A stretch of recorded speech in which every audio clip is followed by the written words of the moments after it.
चलिए मैं आपको एक कहानी सुनाती हूँ। कहानी का शीर्षक है परम मित्र कौन है।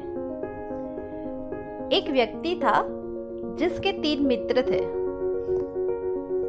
एक मित्र ऐसा था जो सदैव साथ देता था, एक पल एक क्षण भी बिल्कुल ही बिछड़ता नहीं था, बिल्कुल उसकी परछाई की तरह उसका साथ देता था।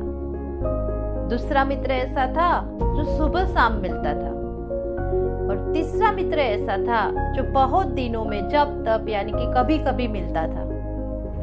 फिर एक दिन कुछ ऐसा हुआ कि उस व्यक्ति को अदालत में जाना था और किसी कार्यवश साथ में किसी को गवाह बनाकर साथ ले जाना था। अब यह व्यक्ति अपने सबसे पहले अपने उस मित्र के पास गया जो सदैव उसका साथ देता था और बोला, मित्र, क्या तुम मेरे साथ अदालत में गवाह बनकर चल सकते हो? वह मित्र बोला, माफ करो दोस्त, मुझे तो आज फुर्सत ही नहीं है। जब उस व्यक्ति ने सोचा कि यह मित्र मेरा हमेशा साथ देता है, हमेशा मेरे साथ रहता है, आज मुसीबत के समय पर उसने मुझे इनकार कर दिया, अब दूसरे मित्र की मुझे क्या आशा होगी, वो क्या मेरी मदद करेगा। फिर भी हिम्मत रखकर वो दूसरे मित्र के पास गया जो सुबह शाम मिलता था, और उसने अपनी सारी समस्या उसको सुनाई। दूसरे मित्र ने कहा कि मेरी एक शर्त है। उसने बोला, क्या शर्त है? मैं सिर्फ अदालत के दरवाजे तक जाऊंगा, अंदर तक नहीं। उसने बोला, बाहर के लिए तो मैं ही बहुत हूँ, मैं ही काफी हूँ, मुझे तो अंदर के लिए गवाह चाहिए। फिर वह थका हारा अपने तीसरे मित्र के पास गया।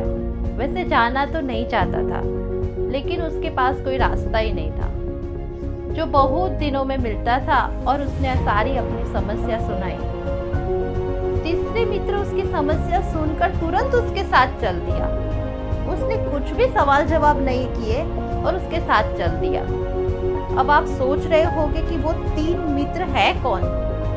तो चलिए मैं आपको बताती हूँ इस कथा का सार। जैसे हमने 3 मित्रों की बात सुनी ना, वैसे हर व्यक्ति के, मेरे आपके सबके 3 मित्र होते ही है। सबसे पहला मित्र है हमारा अपना शरीर। हम जहाँ भी जाएंगे, शरीर रूपी पहला मित्र हमारे साथ चलता है, एक पल एक क्षण भी हमसे दूर नहीं होता है, बिल्कुल हमारी परछाई की तरह।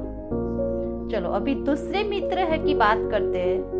तो दूसरा मित्र है शरीर के संबंधी। जैसे हमारे संबंधी कौन? हमारे माता पिता, भाई बहन, मामा, चाचा चाची इत्यादि, जिसके साथ रहते हैं, जो सुबह दोपहर शाम साथ बिताते हैं।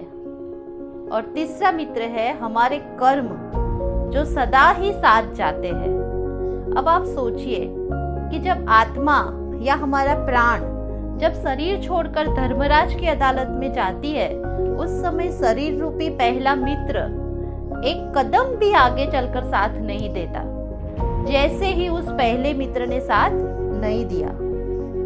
दूसरा मित्र संबंधी, जो स्मशान घाट तक यानी अदालत के दरवाजे तक यानी कि राम नाम सत्य है कहते हुए जाते हैं तथा वहां से फिर वापस लौट जाते हैं। और तीसरा मित्र आपके कर्म जो सदा ही साथ जाते हैं, जो चाहे अच्छे हो या बुरे।